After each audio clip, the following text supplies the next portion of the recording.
Namaskaram to everyone.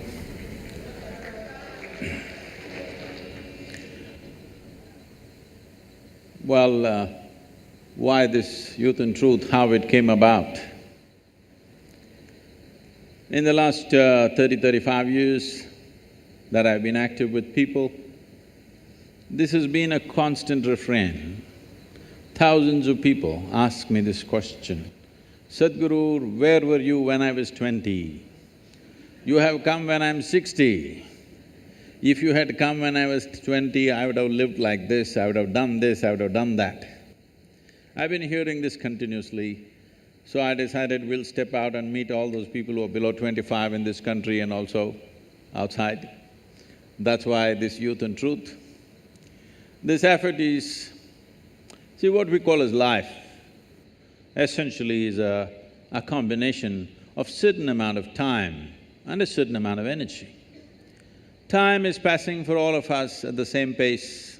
If we sit, it passes, if we stand, it passes, if we do something, it passes, if we laze around, it'll pass, awake, asleep, time is rolling for all of us.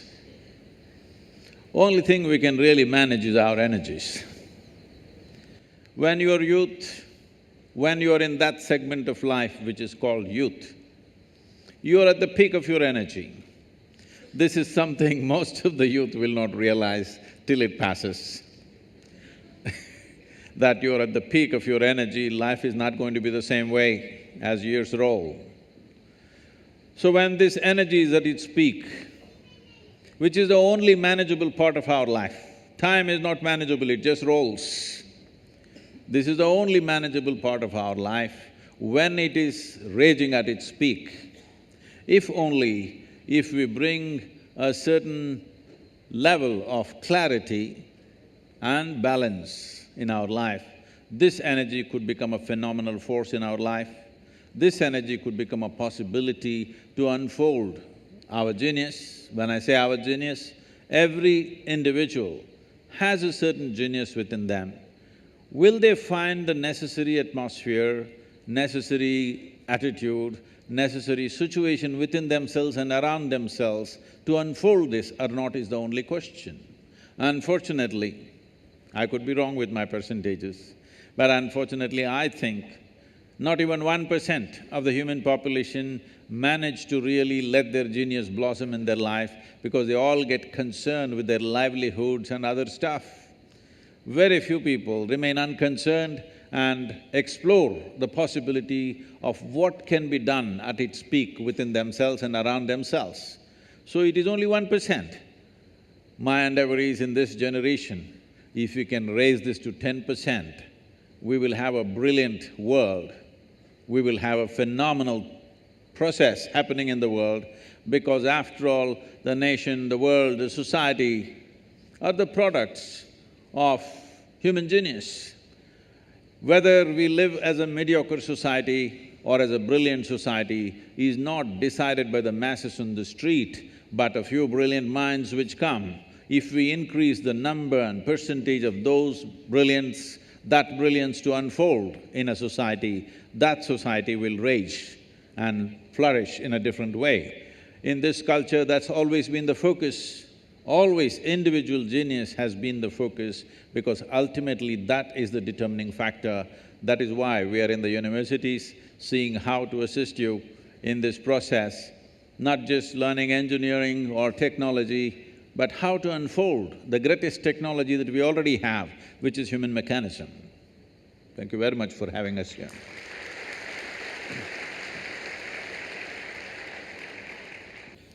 Good evening, everybody. I welcome you all here to the Youth and Truth program at IIT Bombay. First of all, I would like to thank Mohit Chauhan sir for his splendid performance. He has infused so much energy in the audience here. A round of applause for him.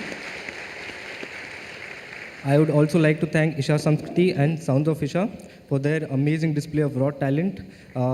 It has been mesmerizing.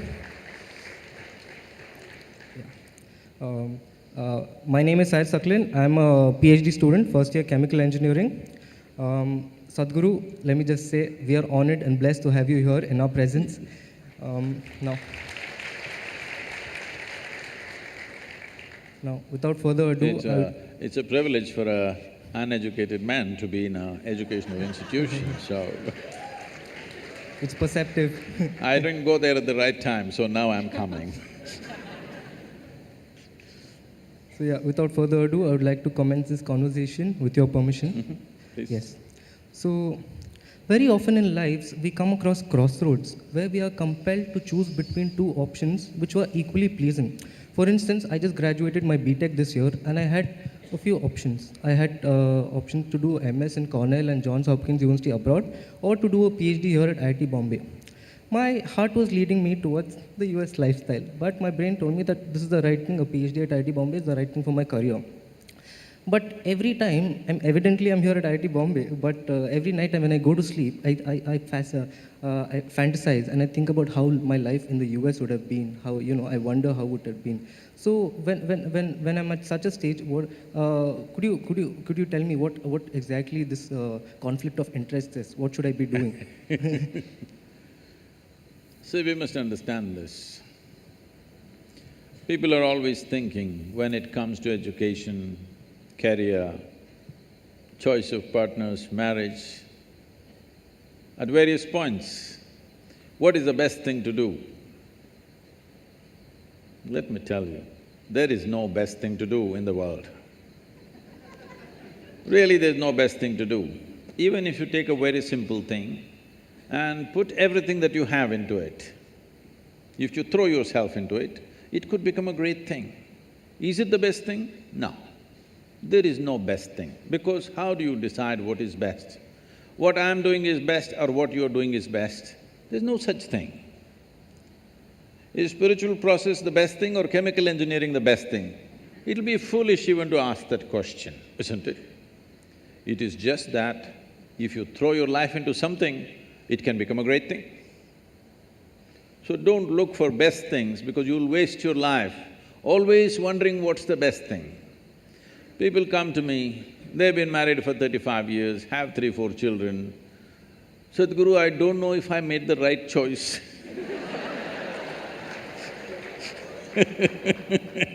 I said, well, it looks like you've not been thinking, you've been acting 4 children. So, till the end of your life, you can go on thinking, what is the best thing, what is the best thing? There is no best thing. Whatever we put our heart and soul into and do it, it's a great thing.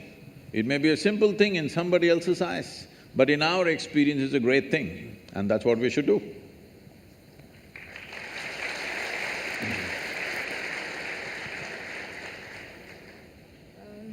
Hello everybody, Namaskaram Sadhguru. My name is Hiya and I am a first year student here studying in the aerospace department. Being a college student, we live in dorms and hostels and we are surrounded by people day in and day out. And with people comes opinions and ideas. So for instance, let's say I got up in the morning and I got ready for class and I'm about to leave and one of my friends joins me and she casually comments that your hair doesn't look very good today, like what's wrong with it? So some of us are of the type that we will rush back to our rooms and just fix it somehow, that might even mean that we are late for class. But let's say I didn't even do that, but that thing would keep going in my mind, like throughout. I would be in the class but I'll be thinking about my hair. So, it is others' opinions and ideas have a very deep effect, although it varies from person to person, the amount of effect it has. But how do we take the good out of it and still not lose our individuality and uniqueness in the process? Now, in this world, more money, probably 10 times or even 100 times more money is being spent on hair products than on the brain products. So it looks like a whole lot of people don't care what is inside, they only care what is outside. So,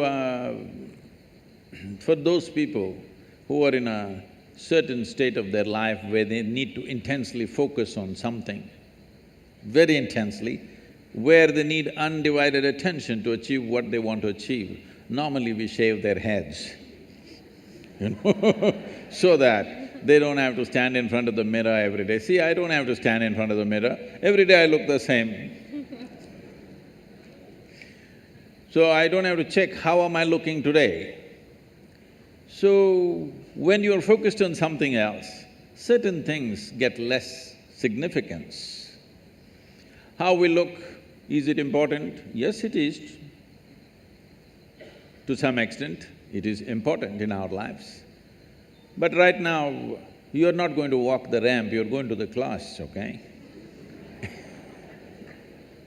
So all you have to do is bundle up your hair, tie it up on top of your head so that they can't see your hair, they can just see the knot and they can see the size of your head, that's a good thing. It is not that one should not be concerned about their appearance, of course it matters, but where does it matter, where does it not matter is something we have to decide. If it matters too much everywhere, I've seen people about 27 times in a minute, that if you're adjusting your hair half the time in your life, what the hell are you going to do of any significance? I'm not saying you should not have hair, I'm not saying you should not keep it well, but if you are so concerned about your appearance, obviously you're a bit empty inside. There's some more stuff within you. You wouldn't be so concerned about your appearance. Taking care of our appearance to a certain extent is important.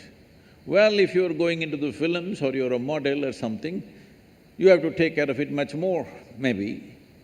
But for an engineer, if you're presentable, it's fine, huh? And so, it doesn't end at the appearances. It's about the general opinions of life and about ourselves. Let's say anything about us that they have, that people have, they somehow Whatever affect kind of us. opinions. Maybe behavioral traits, like somebody tells me,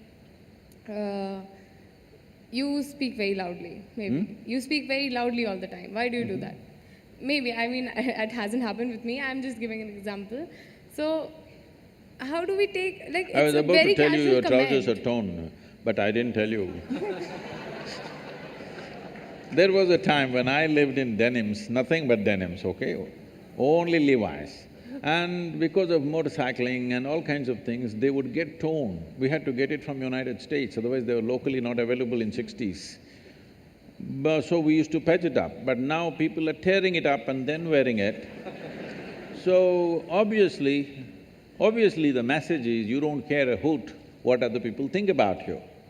Let that come into every aspect of your life, you don't really care what other people saying about it. That's the idea, isn't it? The idea of tearing up a new pant and walking is, you don't really care, but that's not the truth with a whole lot of people. How is it torn? Your pant is torn better than mine. So we've gotten into this mess essentially because we have not delved into what this is. There is no profound experience of yourself. Who you are is a bundle of opinions that other people have given. If 10 people say you're good, you will become very good. It's like this. You went outside, somebody told you, oh, you are the most wonderful person on this planet. Then you are floating on cloud number what? 9. Only 9, huh? In Tamil Nadu, we do 11. So you're floating on cloud number whatever, and you came home, they told you who you really are, and suddenly it'll crash the cloud. Floating on a cloud is not a wise thing, you're bound to crash, isn't it? Hello? Floating on a cloud is not a safe thing to do, you are bound to crash. So, whatever this floating on cloud number whatever is not a good thing because somebody blows you up. I must tell you this. If you have to settle this within yourself, one important thing is, this happened to me in a certain way. My daughter started traveling with me when she was 3.5 months old, alone. So I'm driving my little Maruti all over the country, this is the time when I'm building Asia Foundation, and my right leg is always heavy. So I keep one hand on this little baby and drive full on the highways going from town to town, various programs and stuff. So she grew up in many people's homes. Every week she's a new home. I made one rule to all of them, never teach the girl anything. You're not going to teach her ABC, you're not going to teach her 1, 2, 3, you're not going to teach her Mary had a little lamb, because I don't care whether Mary had a lamb or not. Nobody teach her anything. So, because nobody is teaching her anything, she's all eyes and ears. By the time she's 18 months, she's speaking 3 languages very fluently. Nobody taught her anything. I said, no rhymes, no 1, 2, 3, no ABC, nothing. She grew up like this and I wouldn't have sent her to school, but my schedules were crazy, plus no company of that age group around, she's the only girl. So I put her into school. When she was around 12, one day she came home little disturbed because of what happened at the school. And she said, you're teaching so many things to everybody, you're not teaching me anything. I said, well, I am not known to do these things unsolicited. Now that you've come, we could try something. I said, see, this is all you need to know. You never look down on anybody, nor do you ever look up at anybody.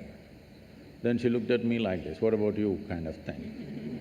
I said, see, if you look up to me, you will miss me completely. If you look up to me, what will you do? You will take my picture and nail it into the wall. You will miss who I am. The value of who I am will be completely missed if you look up to me. You have to just look at me for what I am, for everything that I do, not look up to me. If you look up to me, you know, nailing is all that'll happen. So this is a simple thing, never look down on anybody, never look up to anybody. As simple as it sounds, this means you have no judgment in your head as to what is good, what is bad, what is high, what is low, what is virtue, what is sin. You're willing to look at life just for what it is. If you see life simply for what it is, you will effortlessly navigate through life. All these things will not even be an issue in your life.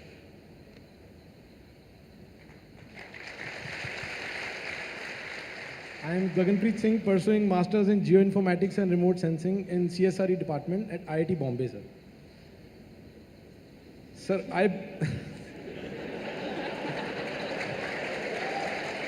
yeah, mugged up. I'm sure this guy's popular out here, huh? Sadhguru, I belong to land of 5 rivers, and now wherever I go there, for all the able people I see, everyone dreams of going to land of maple leaf right now, that we call it Canada. And when I interact with them, they have the one motive, we'll go there, we will earn in dollars and send back and adopt one of the village, build roads, all hospitals, schools.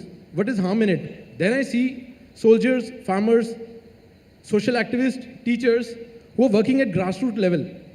So if I get opportunity, because in IIT we will get some good opportunity to go abroad and earn Canadian dollars or work here, and whatever we can contribute in the tax, that is quite minuscule as compared to the funding which we get from abroad. Which route should I take? Oh. See, India is an ancient culture. An ancient culture means there are many benefits because there is immense wisdom and there is also a heap of bullshit. To sift through this bull and get to the wisdom takes some effort. The 5 rivers are in a pathetic state. Yes. And the land has been ripped through completely. So naturally people want to go elsewhere and do the same, to another continent. Well, Punjab was an important part of the Green Revolution in this country. That's very wonderful. But at the same time, This green revolution became relevant in our country simply because we were in a desperate state. We had every 3 to 4 years bad famines where sometimes millions of people died in the last century. But the last famine we have had is probably 1962 or 3. After that, we have not had a famine, we have had droughts, bad agricultural years, but no famines, no mass deaths at least. So it's fantastic. But these were desperate measures what we took because to beat that situation. So we exploited the land in a certain way, which is not healthy long-term, but we did it because it was kind of emergency for the nation. So now, should I go abroad and send Canadian dollars? I'm not saying you should not go abroad. If you think you're going to learn something better there, acquire some more skills, then you can gather here.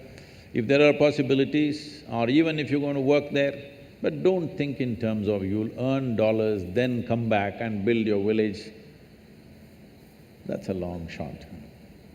Actually, what we need in this country is not necessarily dollars. What we need in this country is a corruption-free, clear, focused and dedicated people. That's what we're missing.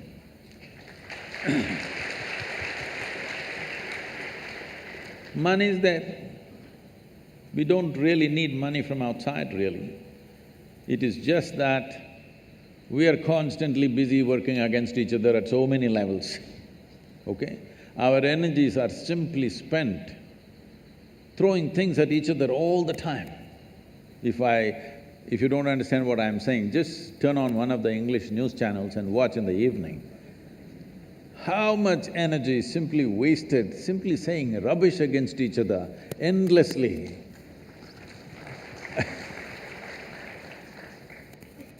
And slowly we are losing all sense of civilization in this argument.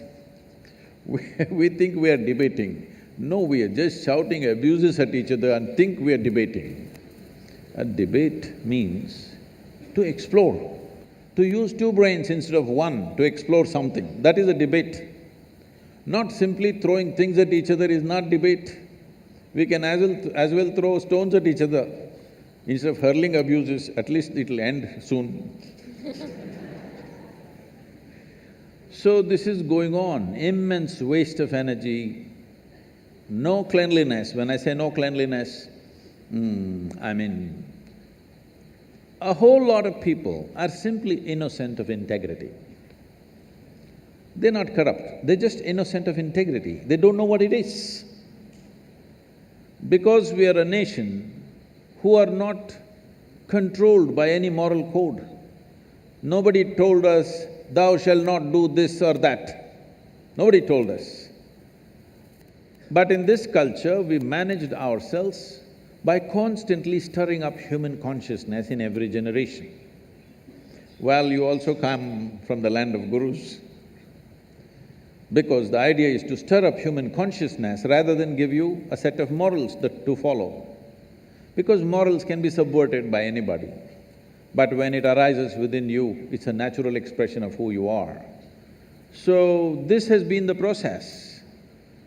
But over a period of time, because of invasions and occupations, this system of transmitting consciousness or invigorating human consciousness, those systems have largely collapsed. Today, anybody can read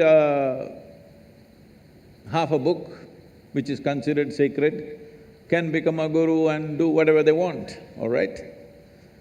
You have a lot of them in land of 5 rivers. Because this system has collapsed, people have not invested their life into knowing something. They're just reading half a book and trying to preach. Reading book and preaching was significant when everybody else was illiterate. Now that literacy has grown, you read a book and tell somebody it doesn't mean a damn thing, they can read it themselves. So this is going to become irrelevant even in a school and college in the coming years as technology develops. Reading a textbook and telling them what it is all about will become irrelevant in the next 10–15 years. So similarly, reading scriptures and telling people what it is has already become pretty irrelevant, because everybody can read and understand better than the preacher, most probably. So this process of what shall I do? Should I go there and send dollars? If you are going there to pursue something, it is fine. If you think there is some form of skill or education or knowledge or even a profession which is not available here, you want to go there, it is fine. But you are going there to make dollars and send it back, please don't waste your life like that. There is so much to be done here. If you have integrity, why I'm focusing on integrity is, this has been a scarce thing. I must tell you this. About 7–8 years ago, I was in the United States and somebody told me, Sadhguru, if you type the word spiritual on the net, every day over 100,000 people are typing the word spiritual. I said, is that so? That many people are typing the word spiritual? Because I never typed that word. I said, type it, let's see what comes. So on the Google, if you type spiritual, first thing that comes up is a spa in Mexico. Second thing that comes up is a call girl in Northern California. She has spiritual sex, spiritual whatever. She knows the SEO, you know. She's used spiritual in 25 different places in her website. So if you say spiritual, she comes up. Then I thought, this is a shame. For thousands of years, anything spiritual means people looked east towards India. So I said, let's open a platform as the spiritual gateway to the world, India. So all the spiritual, whatever nonsense you have, everybody put their official page on one platform. If they want to put more, they'll have to pay, but one page is free for everybody. If the world types out spiritual, this big site will come. And every form of spirituality is there, people can choose where they want to go. And we thought we will bring some kind of a standard, 3 things you must do, 3 things you must not do when people from outside the country come to you. So for the first time, I had never met any spiritual leader in the country. I had never seen them, I had never shared platforms with them, nor I had visited their ashrams. I never had time for those things, I was just busy with what I was doing. For the first time, I made an attempt to meet a lot of people. Well, I met many absolutely wonderful people who are doing great work. But it was also amazing to see that a whole lot of them are completely innocent of integrity. They just don't know what it is. Really, it's incredible. If I walk into an airport or a golf course, I meet better men who don't know anything about spirituality, but they're better men. Just to give you an example, I'm walking in this ashram of theirs, somebody, a big man. As an organization, they're way bigger than us. So I'm walking with him and then I see some nice trees in the ashram. Then I say, you really have some nice trees, big trees. He said, without looking at the trees, that's our Panchavati. I looked there were only 4 trees. Then I said, but there are only 4 trees there. I said, 4, 5, You know, this 4, 5 is all Maya. 4, he's just surprised that I'm actually counting 4. When he says 5, it's 5, 4 and 5 is all Maya, you know. There's only 0 and the infinite, in between all is Maya.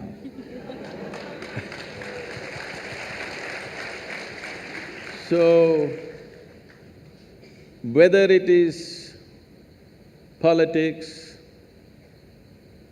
or any profession, including spirituality, unfortunately, one ingredient that is really weak in India right now is integrity. If you think you have integrity, please stay in India. We don't want one more to escape. I will say.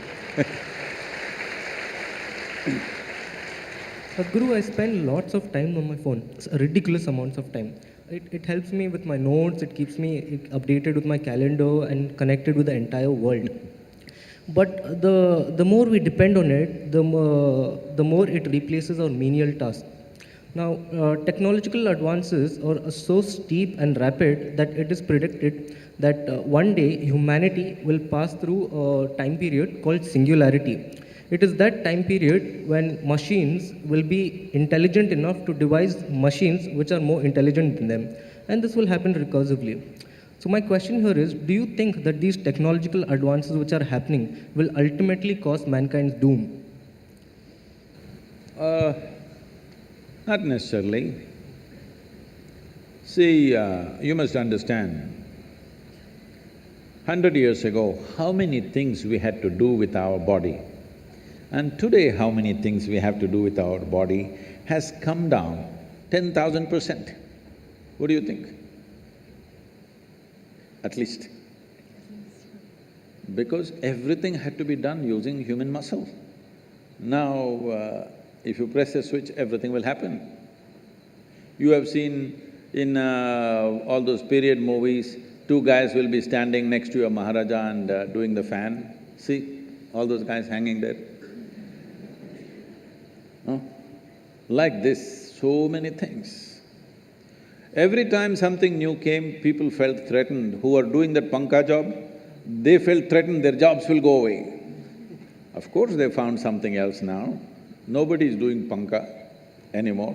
Like this, you don't have to worry, you will find something else to do. It is uncanny that you ask this question, because in the last 1 year, I've been invited to various international conferences to speak about artificial intelligence. I said, why me? I'm a natural intelligence, why are you…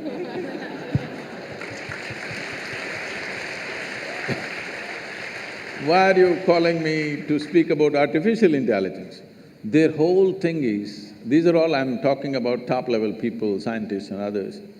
Their whole thing is, Sadhguru, if this intelligence unfolds, if AI, they're calling it, we think Air India, but if this AI unfolds, we will all lose our jobs.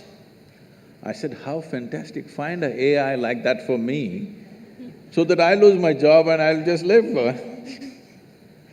Isn't it fantastic if all of us lose our jobs and we are on a holiday for the rest of our lives? Everything we have to do, if a machine does it, isn't it great that human beings can use their intelligence and time for creating something else altogether, rather than doing menial jobs on a daily basis? If I ask you to go right now and if I ask you to hold panka for me because there's no fan is not working, is it not a waste of your intelligence? Hello? Huh? Yes. It's good for me, but is it not a waste of your life in so many ways?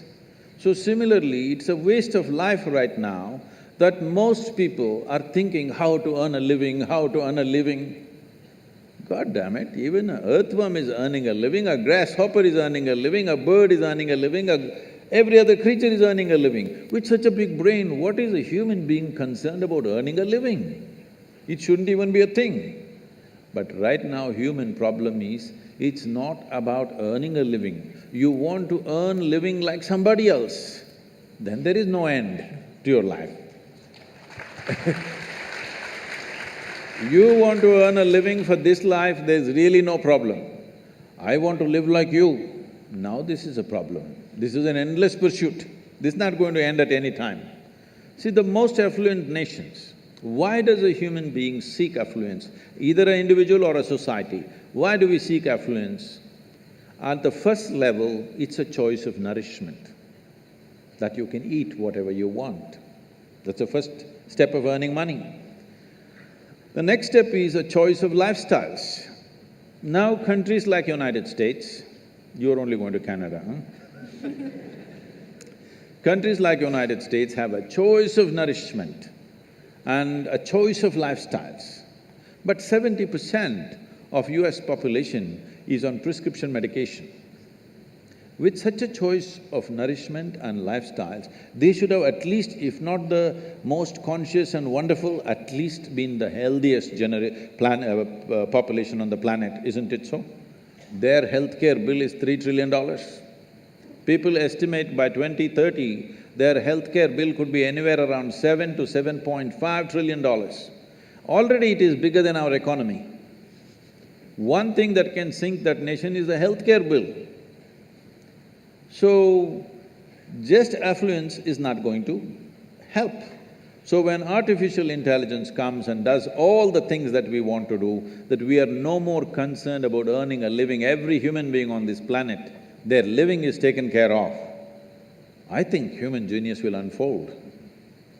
It's a tremendous possibility. Of course, fools who don't know what to do with themselves, they'll bum around, they'll get drunk, they'll get drugged, they'll lie here and there, but a whole lot of humanity will come to terms with it and fire up in a different way. I think it's great times. We don't really have to worry about your phone. Can I tell you a joke? You okay? Yes, go ahead. Because you look serious, right? A man came into the office with half his face burnt out. Show me the other side of your face. Okay. Okay. So, his boss asked, "What happened to you? Why is your face burnt up like this?" No, I just took a call. I attended a call. I said, "What? You taking a telephone call will burn your face like this?" "No, I was ironing my clothes." Phone rang. So, right now the problem is not technology. Technology is a tremendous enabler. I remember the time when I was building this foundation, like once in a fortnight or so, I have a telephone call day. When I stop somewhere on the highway, that blue-colored tin box, metal box, you've seen them? STD, local, international, whatever is written on that. So I get into those things and start making hundreds of calls. But today, if I just tell my phone, it calls. Oh, I'm glad technology is advancing, life has become so much easier and better, but some people don't know how to use it, they're always stuck to it. Many people are getting killed using the phones. So many people are getting killed. So the problem is not of technology, the problem is of compulsiveness. So many people are getting killed. See, it is still unfortunate there are so many children and people dying because of malnourishment. We have the highest malnourished population in the world. But more people on this planet die because they don't know when to stop eating. Yes, compulsiveness. Food is not the problem, isn't it? Hello? Is food good for us or no? Hello? Food is good for us, but if you don't know when to… if you start eating, you don't know when to stop eating, then it becomes a serious problem. The same goes for the phone. You start using it, but you don't know when to stop using. So the problem is not technology, the problem is not anything in our lives. Fundamentally, we are living an unconscious life. We are living a compulsive life. When you live compulsively, then everything is a problem.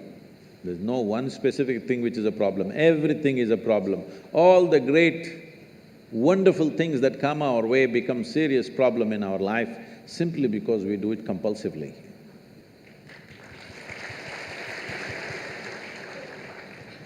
Sir, in the Indian society, when something goes wrong, for let's say someone is not well, so there are three types of people. Ones who go to the hospital, then there are the ones who rush to the temples, and then there are the third ones who rush to the astrologers. So we are actually taught from the beginning that inanimate objects and things around us have the power to control our lives. For example, for example, my mother, when 2 to 3 years back, told me to wear a ring which had a gemstone. I still have it on because, of course, because that's what mom has said. So You need to take it off, otherwise the boys will think…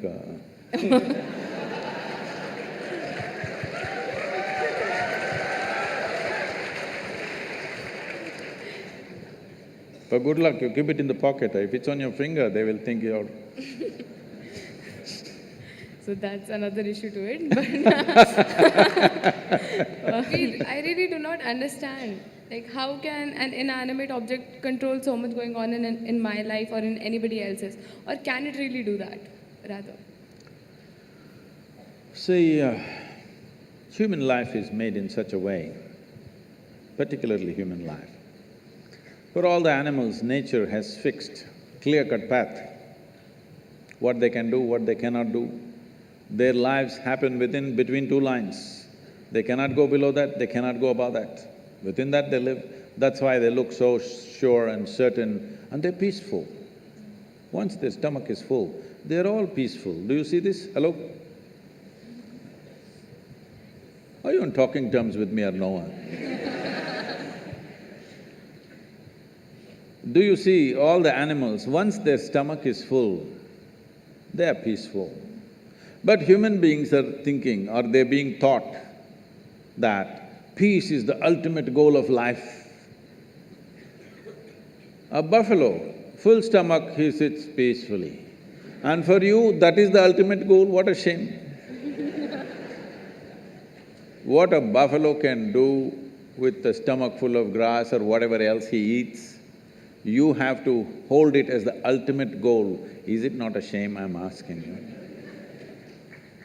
But this is being taught like this, peace is the ultimate goal of your life. But coming to more fundamentals, if you're not peaceful today, can you enjoy your dinner today? No.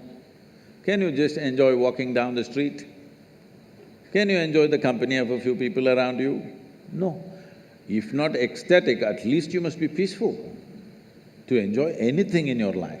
So I'm asking, should it be the first step in your life or the last step in your life? Such people will only rest in peace.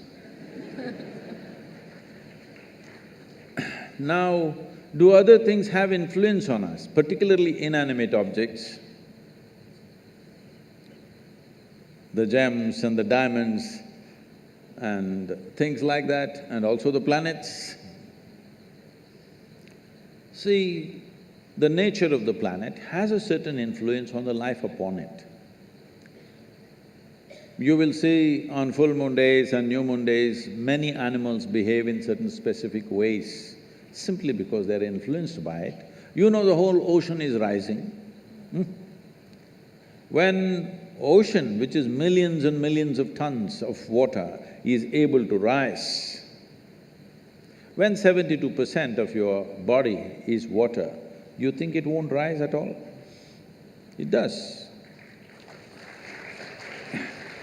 So, I don't know if you're conscious of it, but in India, most people are, not only in India, in anywhere, wherever there are mental asylums and things, they are conscious of it. On full moon days and new moon days, people get exaggerated levels of disturbance in their minds.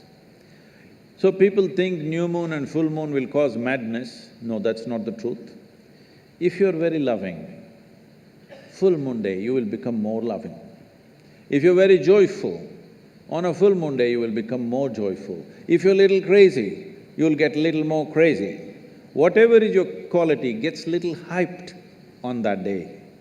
So those who are romantic, they want full moon day.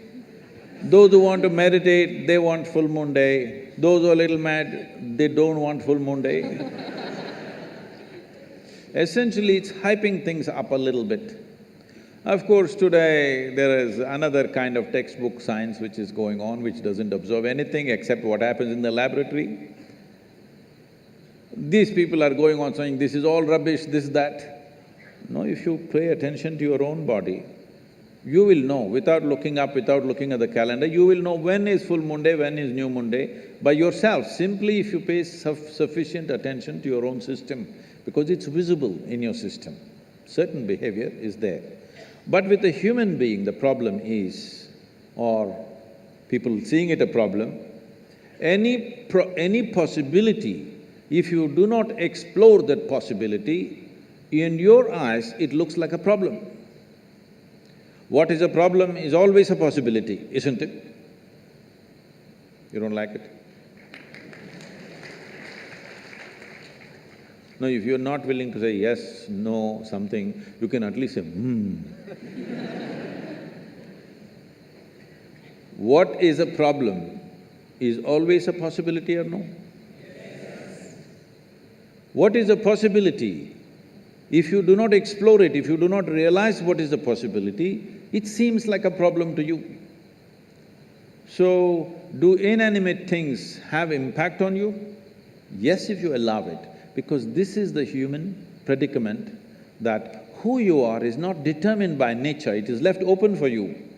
Left open for you means you are the only creature on this planet who's been given the freedom to shape your own life.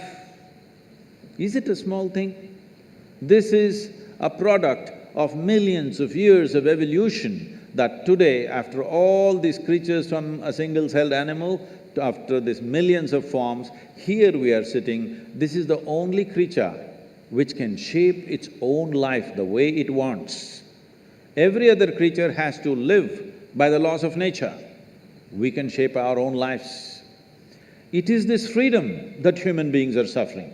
If you're suffering your bondage, it's all right. If you're suffering your freedom, you're a disaster, isn't it?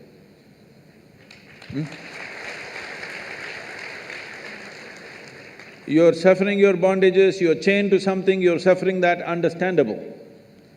But you're suffering because you're free. Most human beings are suffering because they're free. They're always trying to bind themselves to something or somebody all the time because freedom scares them. Because freedom is a pathless path. Freedom is an open terrain, there's no fixed line. Because there is no fixed pathway, most people feel terrified. But the highest value in human life is freedom, isn't it so? Hello? In this culture, the highest value in this culture is not God, not heaven. Mukti, moksha, liberation, freedom is the highest value. Established that no matter what you do, you must seek mukti. You can do whatever you do with your life, but all that process should be towards your liberation. You must be moving towards higher and higher levels of freedom on a daily basis. Otherwise, your life is not worth it because you're getting entangled with the process of life. Even if you go to heaven, it's an entanglement. See, I'm sure before you joined IIT, you're still keeping Bombay, right? I see. Before you joined IIT, when you have written your whatever entrance tests and stuff, only thing is somehow I want to get in, because it's like heaven, entering heaven. No matter what, I want to get in, that's the only thing I want. After you get in, see how many problems.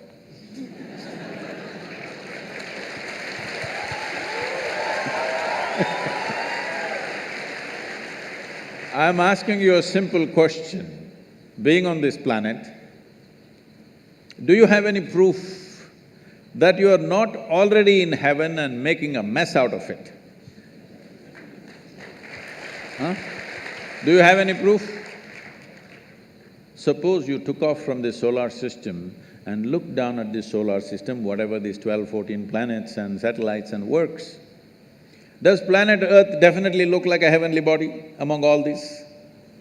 Yes or no? So you're already on heaven and making a mess out of it, and now you want to go to another heaven. Yes, like he wants to go to Canada.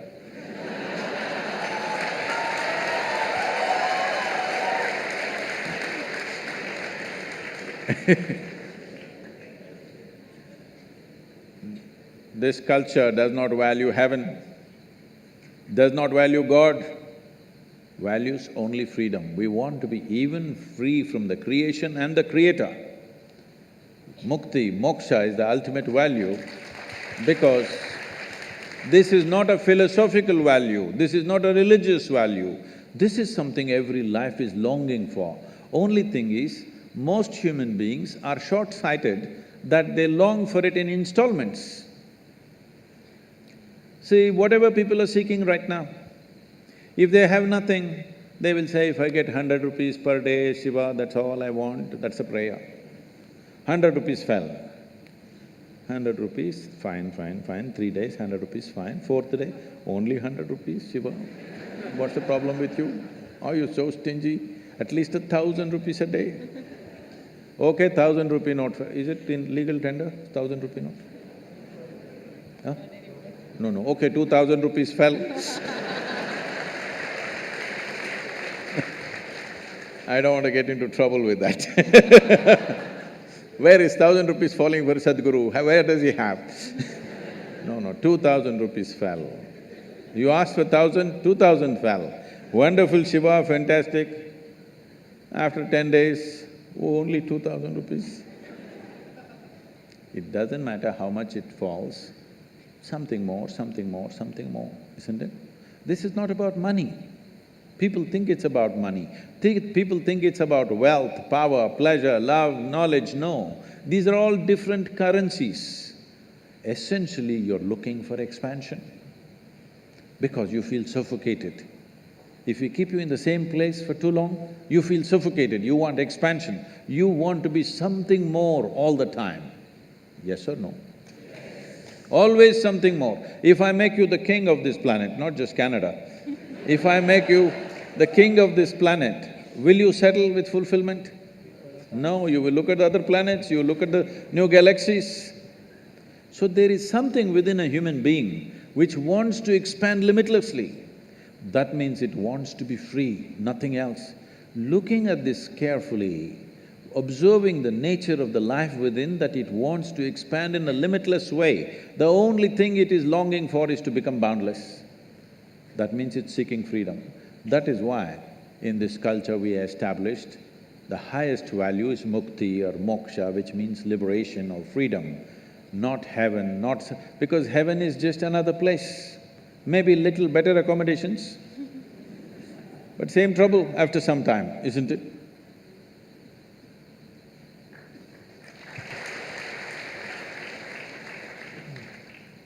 Sadhguru, I can proudly say that I am in the top institute of eminence, which we now call heaven, and every student who has come here has burnt himself inside out to come to this place, and that can be said about each and every institute in India. And after coming to this heaven also, our days and nights are same, working very hard to achieve the so-called aim. I want to know, but still, our careers are not assured. We don't know about our career, and we don't know whether our luxurious life of our dreams, whether we will ever achieve. Now, when we say about the other aspect, seeing the politicians, most of them, and rich criminals, most of them, at least almost fifth pass, not more than that, but they and their dependents, all having a assured career. But they don't go to Canada, they go to London. Yeah. They go to London, yeah. And citizenship of London is assured, and at the same time, they are having best of luxuries. So my point is, education and working day and night hard for it, is it worth for this society where we have poorer graduates and richer illiterates? Well, we must understand, literacy is on many different levels. ABC is one kind of literacy. On the street, there is another kind of literacy. In the political sphere, another kind of literacy. In the business world, another kind of literacy. So literacy is not just ABCD. That's a very simplistic way of looking at it. Somebody may not know ABC, but he is very literate with something else. And above all, you come to an Indian Institute of Technology, not for a luxurious life, because of thirst for knowledge, to know, to become competent, to be able to create something, to be able to create something in the world which has not been done till now. Not to somehow amass something at somebody's cost and live somewhere, wherever you think is luxurious. Look at their faces and see, do they look joyful? Well, they look like they've been fed like pigs, that you can see, but Do they look joyful? Do they look fulfilled? Is there some great energy about them? Do you want to live a life like that? Hello? Do you want to live a life like that? I'm asking. Please don't ever seek a life like that, because all you have in this life is, as I already said in the very beginning, this is just a certain amount of time. Time is going away. Since you sat here, you're about 35 minutes or more than that, an hour closer to your grave right now. You know this? Since you came here. Yes, all of us, yes or no? Mortality is one thing that we've forgotten. That is why we are thinking of all these funny things. Life is just going away. If this sank into you, actually minute by minute, you're closer to your grave, it's going to be over. So what will be the most important thing? How profound is your experience of life? And when it comes to activity, how profoundly can you touch life around you? This is all that matters, isn't it? Your experience of life is profound. When you sit here, in your experience, this is the most profound experience, because this is all that matters, the intensity and profoundness of your experience. When it comes to activity, what a difference can you make? You may not be thinking like that right now, but think through this. Suppose you cook something. Do you ever? Maggie.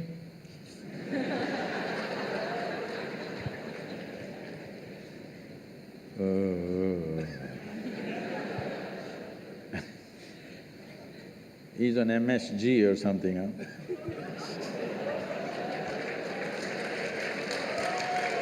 No, not that MSG, I'm just what is that chemical, huh? That's also… Monosodium glutamate. Yeah. So, if you cook something, even if you make Maggi noodles and you give it to your friend, he eats it, pack, he spits it out. Do you like it?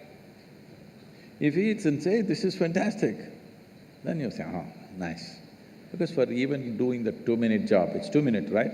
The ad says it's 2 minutes, I don't know how long it takes, huh? That's a myth, it's not 2 minutes. Even for the 2-minute job, you want to touch that somebody's life. If that guy spat it out, that's the last time you're going to give him those noodles. That saves his life, that's another matter.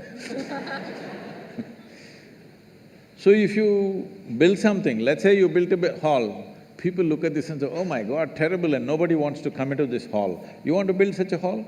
No, you want people to come and say, "Wow." Yes? You want to write a book that nobody reads? Huh? No? You want to make a movie that nobody wants to see? No. You want people to see and walk out with tears in their eyes? Yes or no? When you do something, you must understand this. Human activity is meaningful only in some way we touch another life. How many lives is the question? You heard of Richard Bach? No? As a generation, you never read Richard Bach? Nobody? Oh, I'm surprised. In our generation, there was nobody who did not read Richard Bach. Please look him up. Richard Bach wrote a book called Illusions, another one called Jonathan Livingstone Seagull. It's all about flying, his entire life. I was supposed to fly with him 3 years ago, but at the age of 74, he was flying a small plane and he had an accident and broke some 16 bones in his body. So after that, he's not flying.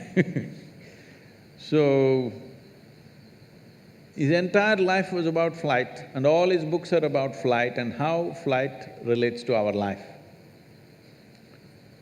And in one of the books he writes, of all the joys of flying, I thought this is… after that I stopped reading him. Of all the joys of flying that he eulogized all his life, he said the greatest joy is when you see another pilot and you roll your wings and he responds rolling his wings, that's the greatest joy.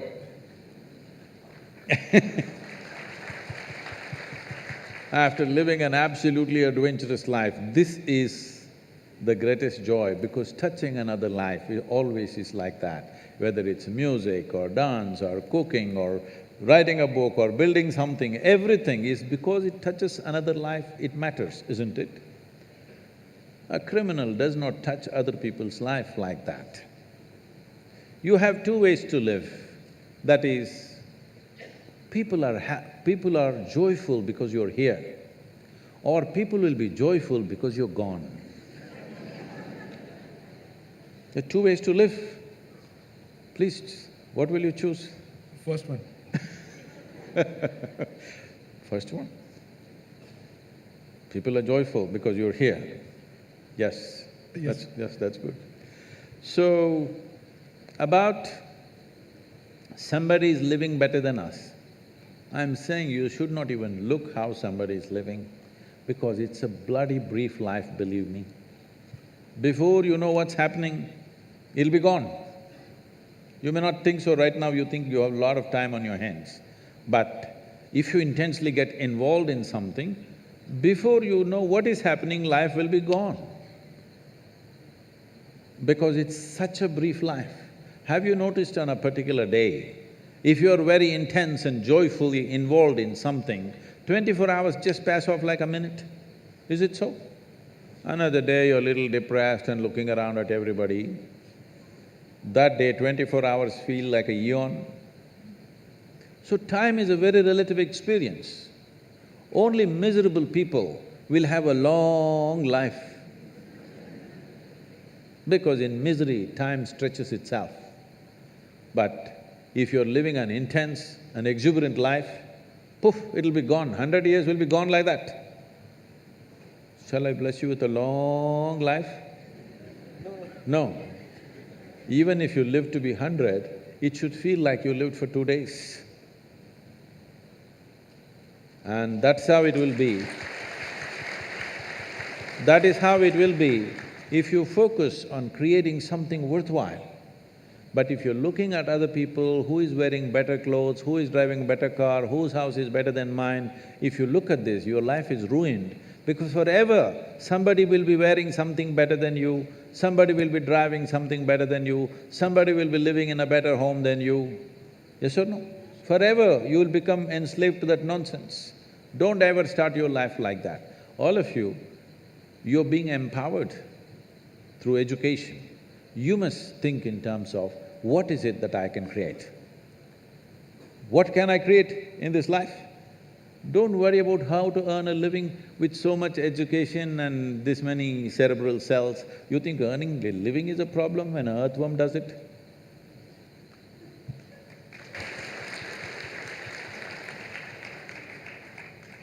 The Youth and Truth program has such wide and intense coverage nationally and internationally that social media has been buzzing and flooded with questions. We have the difficult job handpicking some of the questions. So, Sadhguru, with your permission, I'd like to convey the questions to you. So, one Pradeep asks, we are often reprimanded for using swear words. It is nowadays used as colloquial slang. What is the big deal with using slang words when I casually use it without intent? See, this happened. A nice Catholic girl got married and went. After 3 days, she called her mother and said, "Mama, I can't be here with this guy. All the time he's using 4-letter words." Then the mother asked, "What kind of 4-letter words is he using?" She said, "He's talking about cook, clean, wash, iron."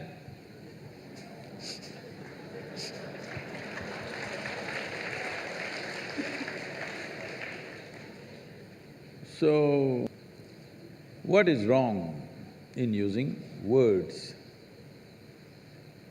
Essentially, what you're calling as swear words is largely today, we have our own swear words, which are very generic to our languages, and some are vulgar, some suggest certain intentions, some refer to our families, and and some are just simply poking fun at each other, kind. But largely your swear words in English language that you use today are essentially picked up from America. It's either toilet or bedroom, okay? I must tell you this. This is way back, many years ago. A guest came from Australia. I'm talking about nearly 40 years ago.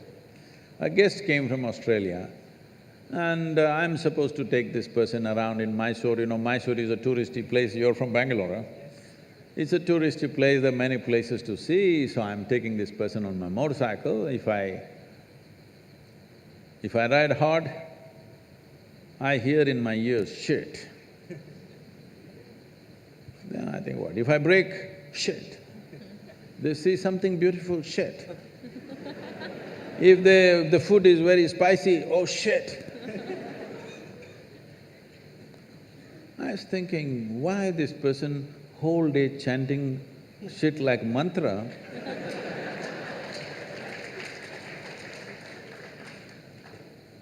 I thought maybe constipated, trying to invoke. Because what should be done in the morning, whole day, why are you dragging it through the day, you know? Then I observed, they're getting angry, shit, and they become little calm.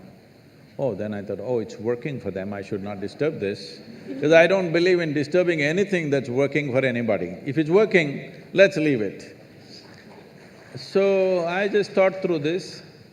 See, we have looked at the whole science of uttering sounds in a powerful manner, what it can do to your consciousness, what it can do to your body, what it can do to invigorate your energy, many aspects of this.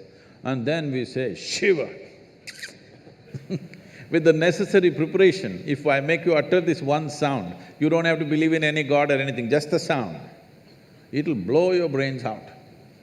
I can show you this. Then I thought,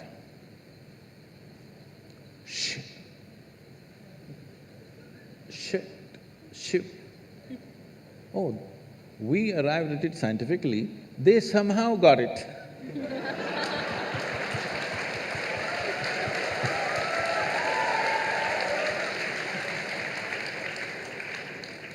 Even in Shiva, it is only Shi which is the powerful part, Va is a dampener, so that people don't blow up too much. It's like to balance.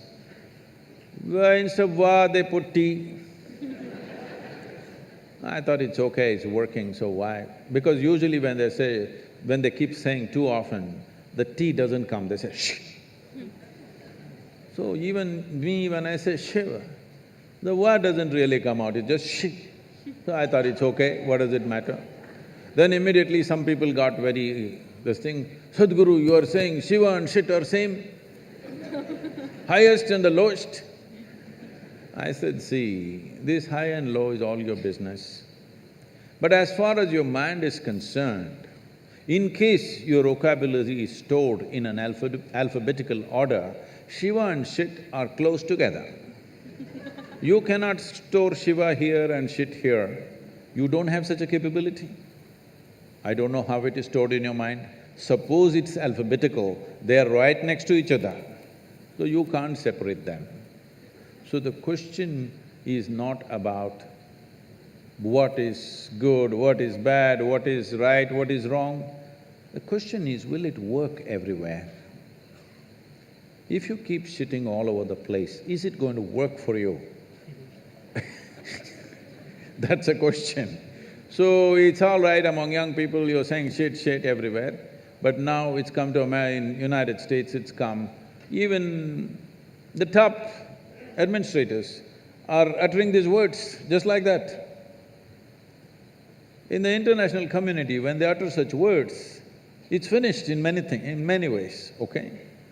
Not because of anything else, simply because people are… if you watch some of these American movies and stuff and stand-up comedians, they are making the whole sentence with one word. Yes? Whole sentence is just one word repeated in many different ways, and they're elogizing that. I'm saying to develop or to evolve a complex language, It took such a long time, it's taken thousands of years for human mind. One of the most complicated things that we have come up with as a civilizations in the world is language. Language is not a small thing.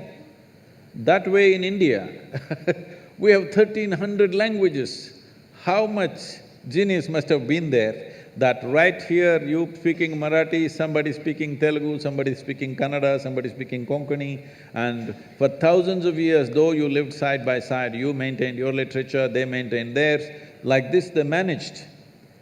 This takes a certain level of genius to develop the language. Now, a language which had hundreds and thousands of words, you want to reduce everything to one word and you think it's a forward step, I'm sorry. Sadhguru, my next question is about the 4 letters. Love is in the air. When Hey, what's happening out here? when people say that they are in love, they think they are in unconditional love. But still, in most of the cases, it's not working. It doesn't lead to happiness. So Sadhguru, when is unconditional love truly possible?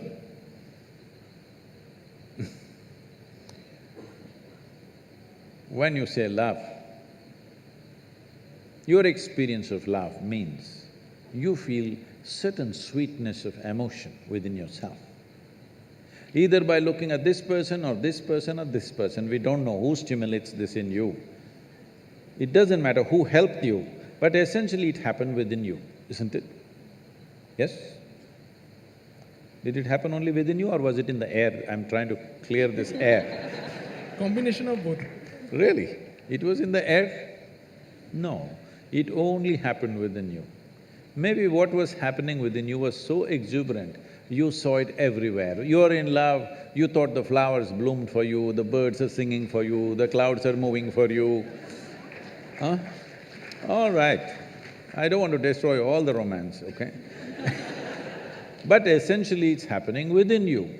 It's wonderful that you are experiencing such sweetness of emotion, stimulated by somebody. You are using the other person as a key to open up an experience within you, essentially. I'm asking you, why are you using a key when there is no lock, when there is no door, when there's no any kind of barrier? It is just that you are a push-start machine. You know what's a push-start machine? If you have owned an Ambassador 25 years ago, always you parked it on a gradient like this, because morning, 2 people have to push it. If you park it like this, nobody will come, your family will not come out of the house. If it's like this, somebody will come and push it. Now all the cars are self-start, many of them remote start. What does it mean? Technological upgradation. You are an institute of technology, all right? I'm asking, would you like to upgrade your technology that you are on self-start? If you wake up in the morning, you are overflowing with joy and love and exuberance by yourself. You don't need anybody to stimulate you. Would you like to be a self-start machine? Then you must come to me, huh? Whoever is right now doing the love in the air, it's fine with them, you don't have to tell them anything, you say, all right, it's okay. But it's very important you're a self-start machine, otherwise, after some time, you try to extract happiness from the other person. That is when these love affairs become tedious and horrible, because you're trying to extract happiness from the other person. No, life should be like this. When it comes to joy, when it comes to love, when it comes to exuberance of life, you must be the source of this, isn't it? You must be the source of this. Well, other things are shared in life. There are 2 ways to enter into a relationship. One way is because you want to extract something from somebody. Another way is because you want to share something with somebody. These are 2 ways. If you're out to share, your life will be good. If you're out to extract, when they close the tap, it's going to get terrible and nasty. You have seen people who thought they're absolute lovers, how terrible it becomes for many of them. Not because there's anything wrong with them, simply because you started off on the wrong footing, thinking, this person is the source of my joy. No, no, no. Joy or misery, the source is within you. Yes or no? Whether it's joy or misery, the source is within you.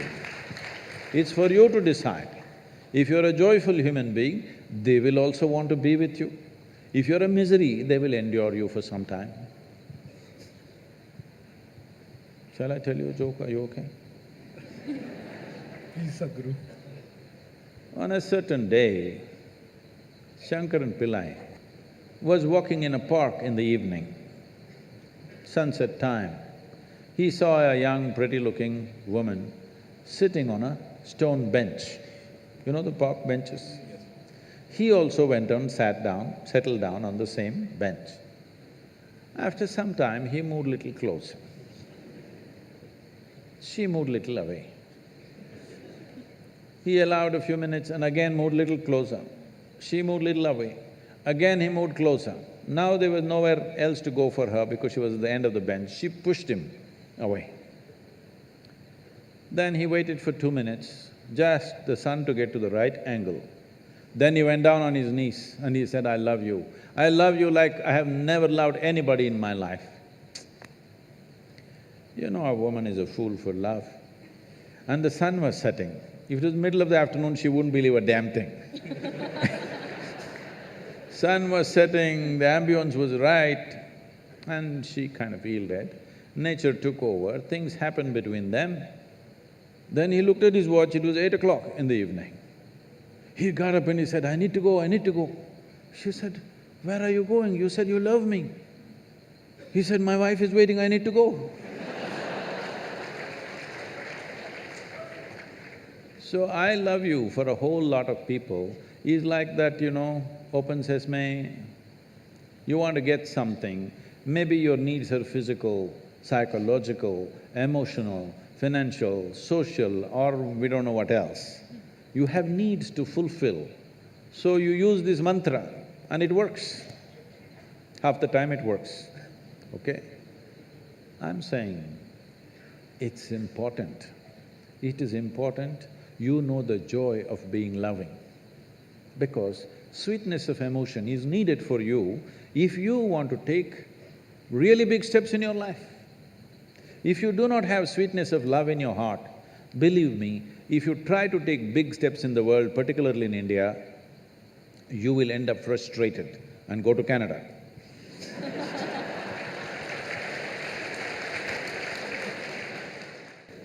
In Canada, you meet only moose in most of the countries, so it's okay.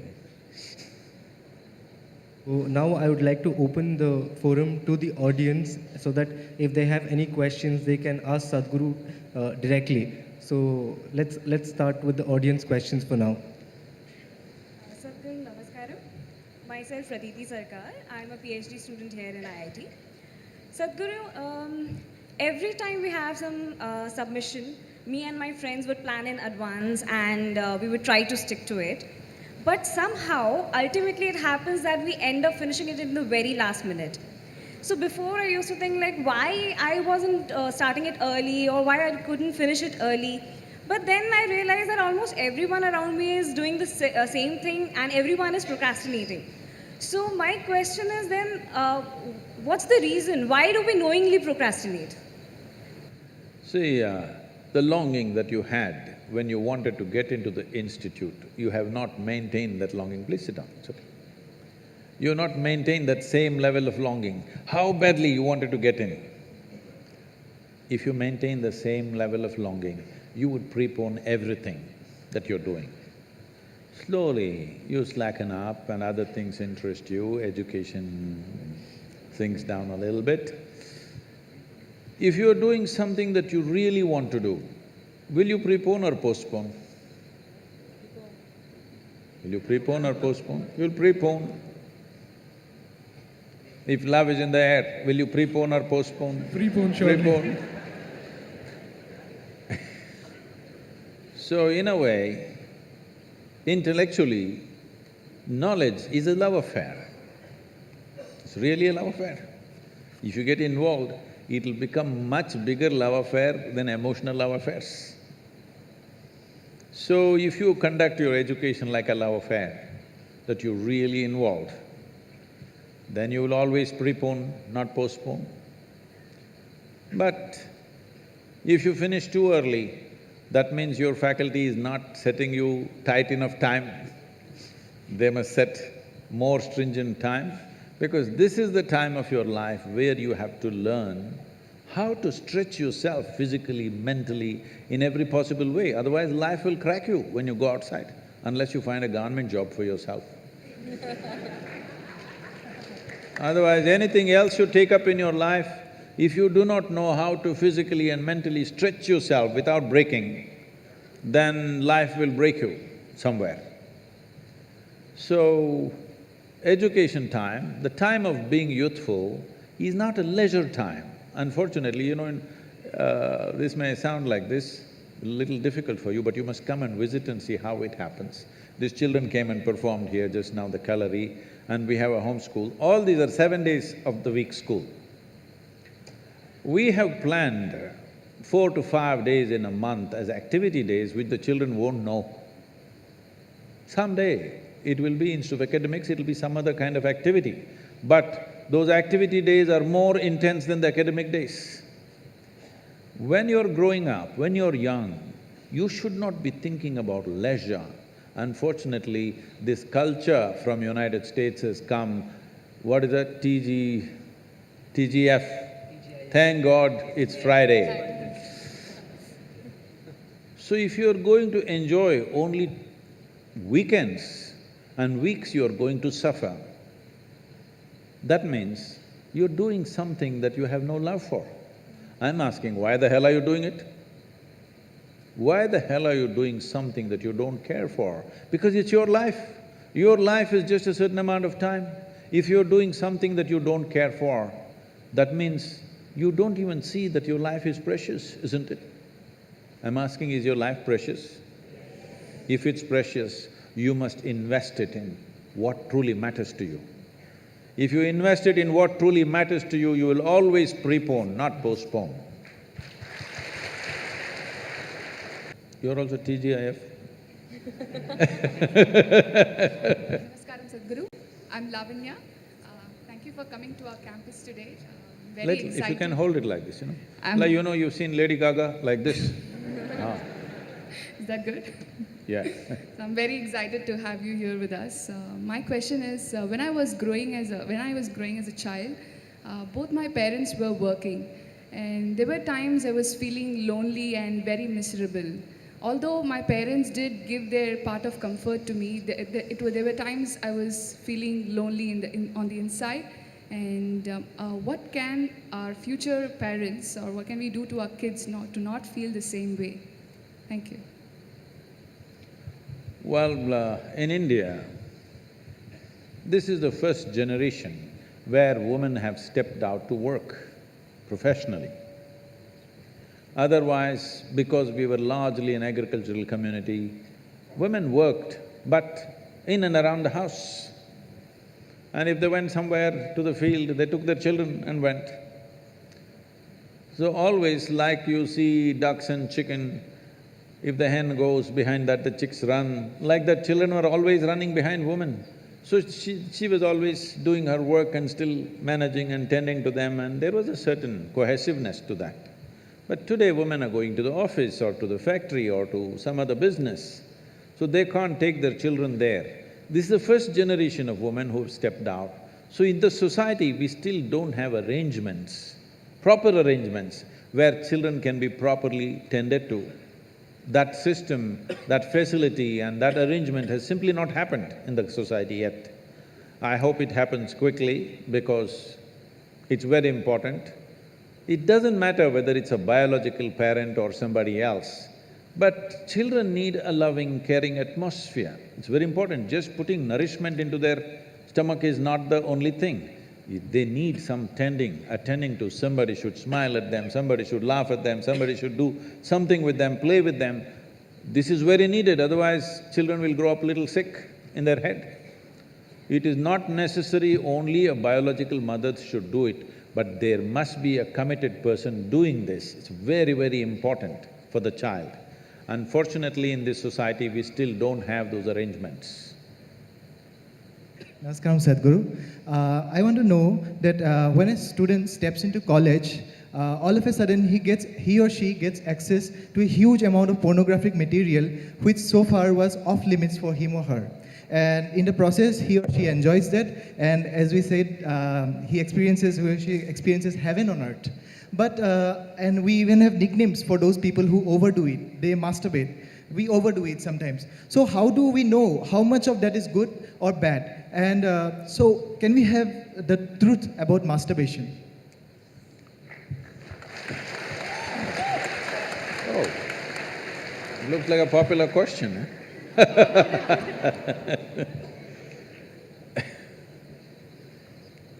See, we have a biology. We cannot put it under the carpet. It's there.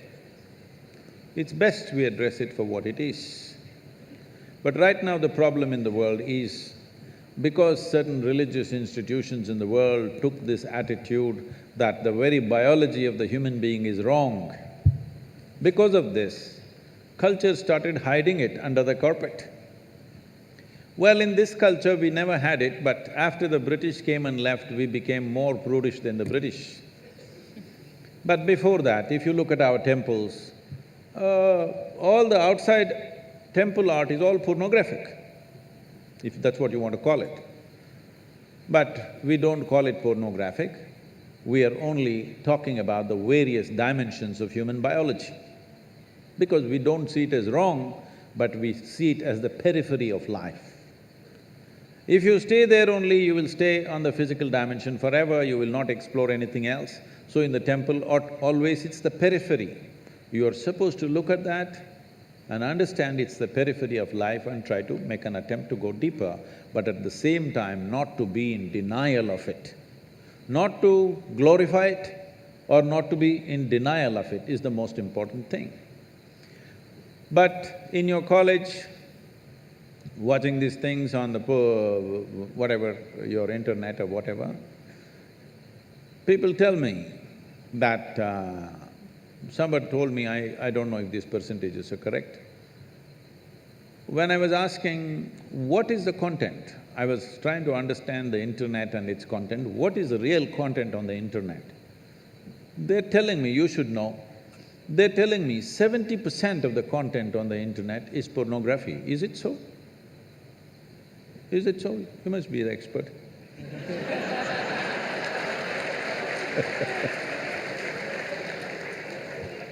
Is somebody doing PhD on it? They told me 70%. I said 70% is unreasonable and sick levels of pornography. If it occupies a small percentage, it's okay. 70% of a technological platform which could do millions of things, unfortunately is pornographic. Just biology of life. It's very unfortunate because once you come as a human being, your biology is not the front end of your life. It is one part of your life. This cerebral capability came so that your intelligence becomes the front end of your life, and if you become conscious, your consciousness becomes the front end of your life. Biology is the front end of a bull. It's okay for him, that's all he knows. But biology should not be the front end of a human life, it is part of our life. We are not denying it. So, at a certain stage in your life, it's like this. A 95-year-old man went for a medical checkup with his doctor. The doctor did a thorough checkup and said, "Hey, old boy, you're doing great for 95, no problem with you." Then the old man asked, "Doctor, but what about my sex life?" Then the doctor looked at him and asked, "Thinking about it or talking about it?"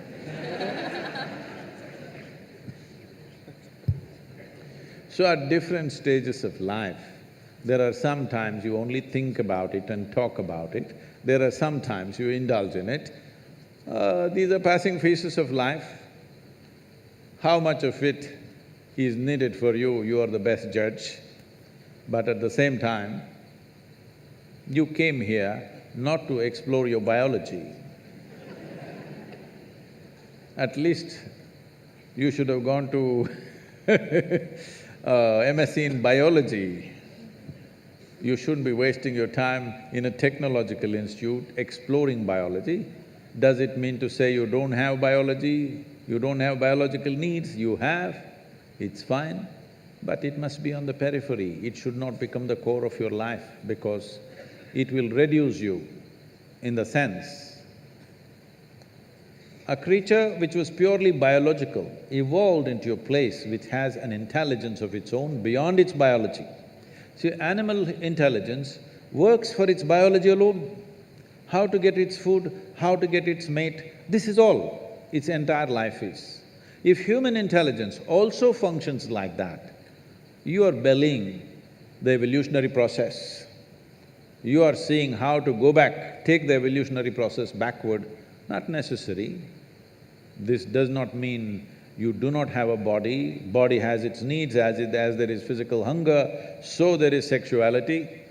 You have to address it in some way, but to what extent is your choice, but definitely it should not be the front end of your life because you're rolling back evolutionary scheme of putting your intelligence and consciousness in the front.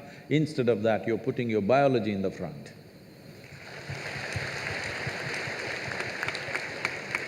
Sadhguru, I've been watching your videos and they have really changed me a lot.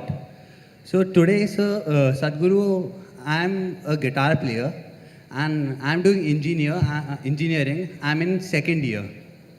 So often, like, obviously my Indian parents want me to have a steady life. So they sent me to an engineering college, ki get settled, but they even support me for guitar. But both are getting so hectic for me, like I can't keep my focus on one thing. Like when I'm studying, I think about guitar and all the players and music. And similarly, when I'm playing, I think about other things. And even social circles and all. I don't have a steady mind. And I can't focus at one thing. Even if I try a lot. Even mobile is a very big distraction, apparently. So how do I focus on one thing at a time? I fear that if I give too much time to one thing, I might lose or lack in other things. See, human mind… Do I have a few minutes to answer this question? Yes. See, the nature of human intelligence is such that it can do many things at the same time as a process. When I say intelligence, most people are misunderstanding intelligence as intellect. Intellect is your thought process.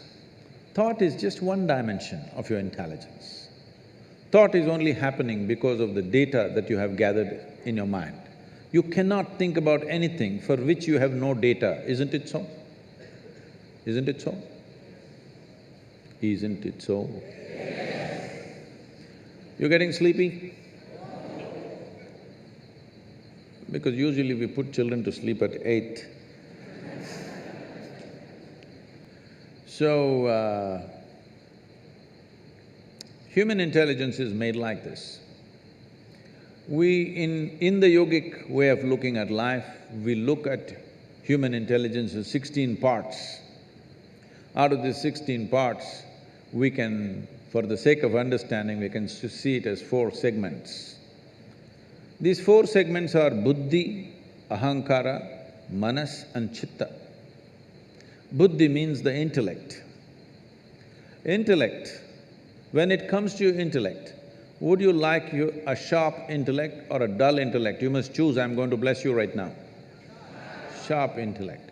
So obviously, intellect is a cutting instrument. It's like a knife, it's a scalpel.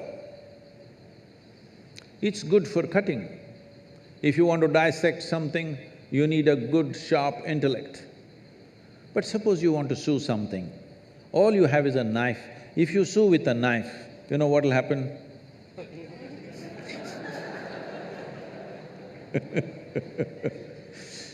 You will leave everything in tatters.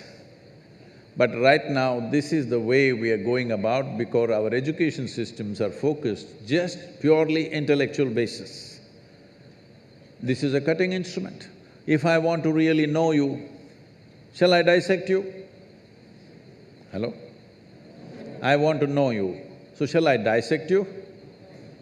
Well, some of you in your maybe pre-university studies, you dissected a frog and you were very excited how the heart was beating. The frog was not excited, believe me. It was looking at you, what's wrong with you? Yes or no? So, intellect is a certain instrument. It is a cutting instrument. It can be used for certain aspects of life. But unfortunately, we are using it all pervasive because other dimensions of intelligence have not even been touched. The next dimension of intelligence is called identity. The next dimension of the mind is called identity or the ahankara. Identity means, depending upon what you're identified with, that's how your intellect will function. This is a knife in the front, this will always try to protect what you're identified with. You say, I'm a woman, it'll try to protect your gender. You say, I'm an Indian, it'll try to protect your nationality. You say you're some religion, it'll try to protect that. Whatever is your identity, your intellect is always working to protect that identity. So how we establish this identity consciously is a very important part of education which we have completely ignored today, for which we are paying a huge price. In the traditional education, from 0 to 12 is balavastha, that means just to play, eat, sleep. So that the body and the brain should grow till they're 12 years of age, you should not try to teach anything, extract anything. From 12 to 24 is focused learning. This is called as brahmacharya, discipline of how to learn. Learn is not just learning other disciplines, but above all, learning about the nature of my own human mechanism, my intelligence, my different faculties, how they function, because if I don't understand this, I cannot really apply myself into anything. So, we always establish this, you might have heard of this, there is something called as aham brahmasmi at the age of 12. This is taught to a child before we initiate a child into education. First he must take a universal identity, that my identity is the larger universe. Maybe today I'm an Indian, maybe today I belong to this religion or that religion, maybe I belong to this caste, clan or whatever, but my larger identity is with the universe because education was seen as an empowerment. We don't want to empower you when your identity is narrow, because all the crime on the planet, all the corruption on the planet, all the horrendous things that people do to each other is only because of limited identity, isn't it? I can do it to you, but I can't do it to myself because this is me, isn't it? I can't do it to my own child, but I can do it to somebody else because this is mine and that is not mine. So before you are empowered with education, which is seen as a powerful tool for life, first thing is take a universal identity. Unfortunately, we've neglected. Because of this, today if you see, the cutting edge of technology and science always goes first for military use. Yes or no? So how to kill people, how to dominate somebody, how to destroy somebody, this is where our knowledge is going simply because we did not establish a universal identity before education came to people. So the third dimension of your mind is referred to as manas. Manas means it's a silo of memory. When I say memory, it's not just what you remember, your entire body is memory. There is evolutionary memory here, there is genetic memory here, there is karmic memory here, there is articulate and inarticulate levels of memory, conscious and unconscious levels of memory, various dimensions of memory. We identify 8 different forms of memory.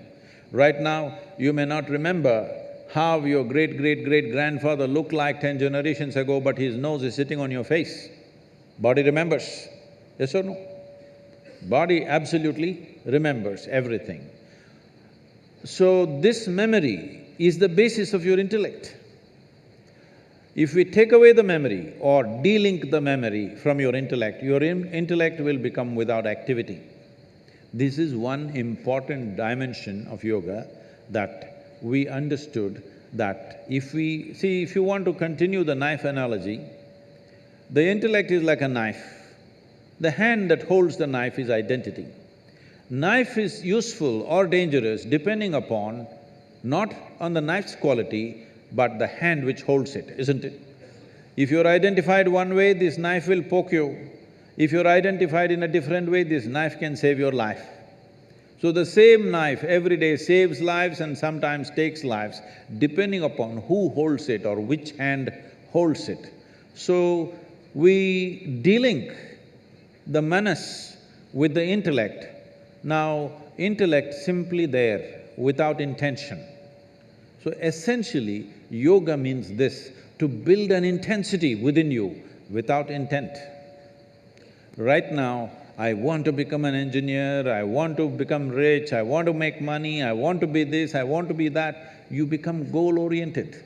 This is the fundamental flaw in the education system. We become goal-oriented. Because we want to get there, we are doing all this. We are like circus monkeys. Circus monkeys are like this. You show a banana and say, you do all those tricks, I'll give you a banana. So it will do all the tricks, banana. No banana, you will simply sit there. So, once you become human, you should not behave like a circus monkey. It is not because of a carrot and stick that you're driving yourself, because you're seeing that what you're doing is of some consequence to you and to the world around you. That's why the action. So if you de-link the knife and the hand and the silo of memory, then your intellect will shine with sharpness. It will not be rusted with memory, it will shine with sharpness. See, it's like this. There are some people who are when you go to restaurants, you will see, and maybe in some homes also, you ask them to cut a mango, they will use the same knife with which they've cut onion and they cut the mango and give you. You can't keep it in your mouth, the sweetness of the mango is gone. If the residual impact of whatever the knife has touched is there in it, slowly it will lose its purpose, isn't it? The same goes for your intellect.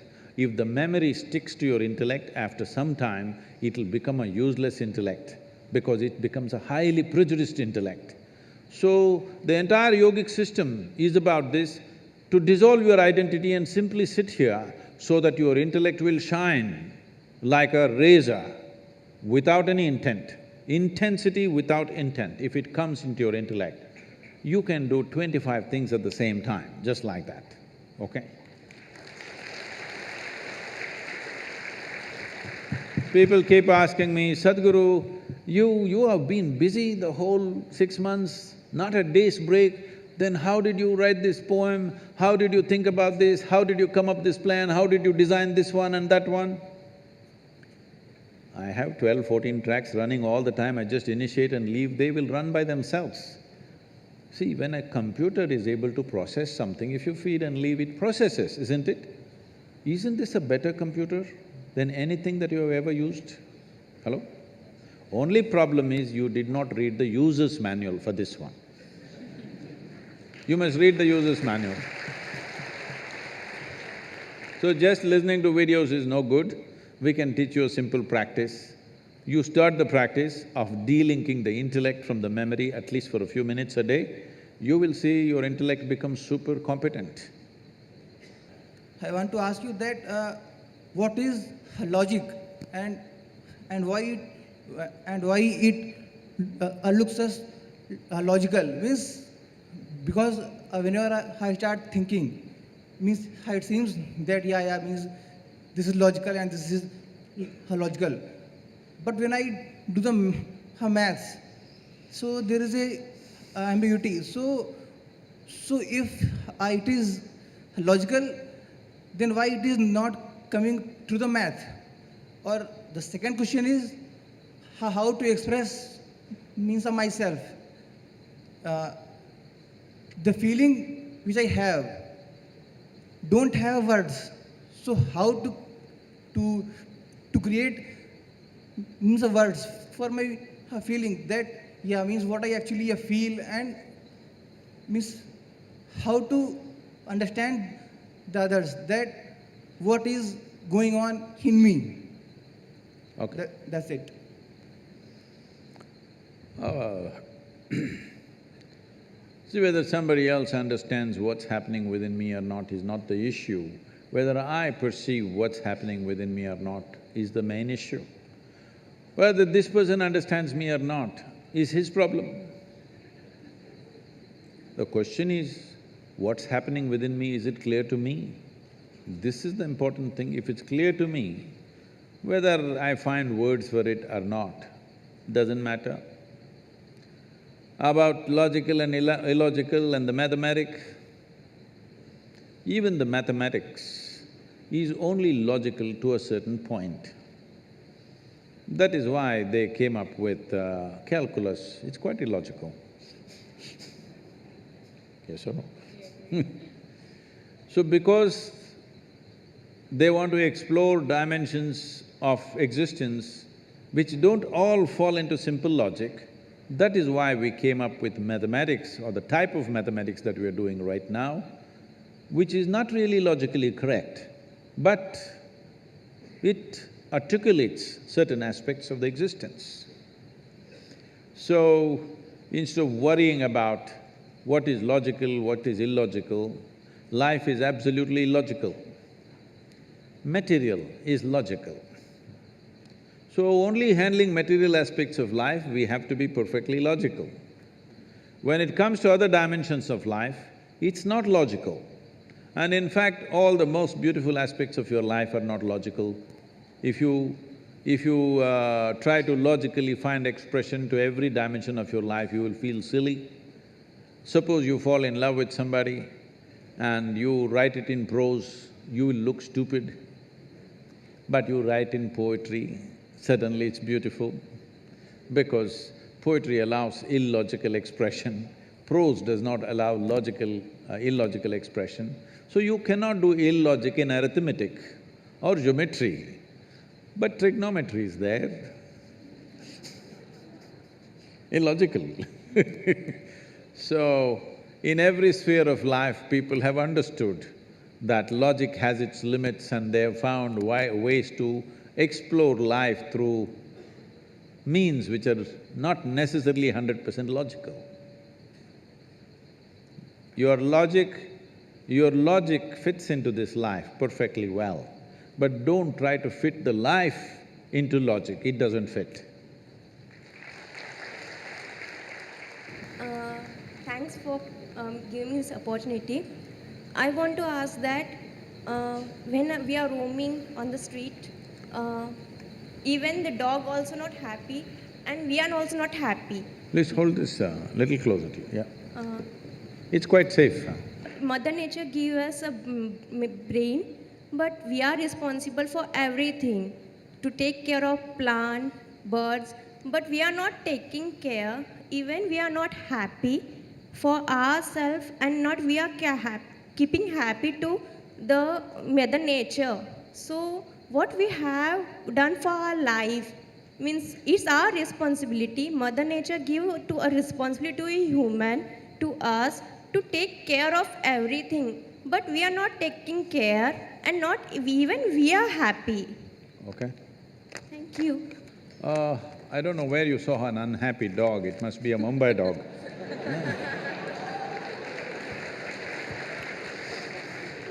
Huh?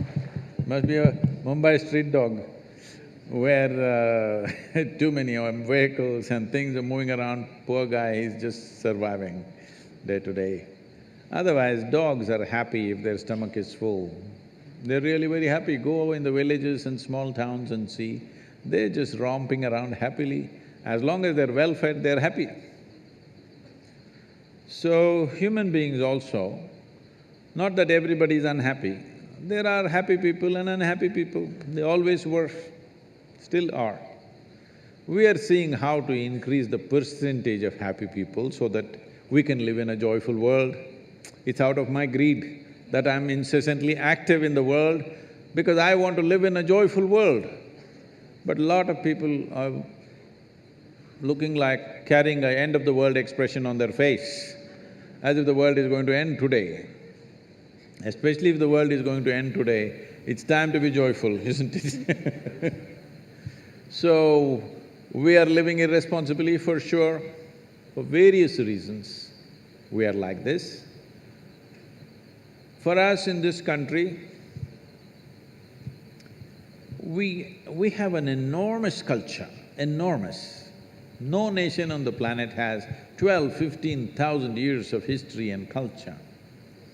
This culture we can use to become wise and wonderful, but a whole lot of people use it in a different way. Because you said everybody's unhappy, I thought I'll tell you a joke. You okay? It once happened, the Iraqi ambassador to India met Shankaran Pillai. When people of two ancient cultures meet, it's bullshit time. Always. How our culture, because we've got nothing much to show in the present, we talk a lot about the past. Well, we can be proud about our past, but we can't live there. We are proud about the past history of this nation, the culture of this nation, but you cannot live there, you can only live here. But this is the usual thing. So the Mesopotamian culture, big. So the Iraqi ambassador started off and he said, our culture is so great that we have excavated sites in Iraq where the site is over 2,500 years ago, 2,500-year-old sites, and we found copper wires. It proves that we had telegraph 2,500 years ago. Shankaran will say, ha, that is nothing. We have excavated sites which are 5,000 to 7,000 years old, and we found nothing. That means we had wireless.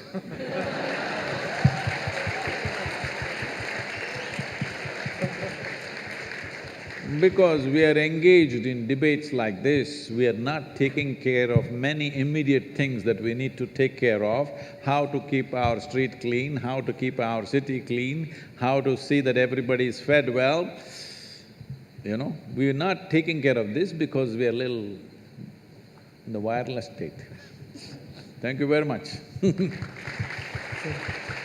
So being in a premier technological institute like this, which hundreds of thousands students want to get into this institution and barely a couple of hundred or 300 or 400 people are getting in, is it? Yes. So, getting into a coveted place like that, where even internationally, the institution is recognized as one of the premier institutions, not just in India.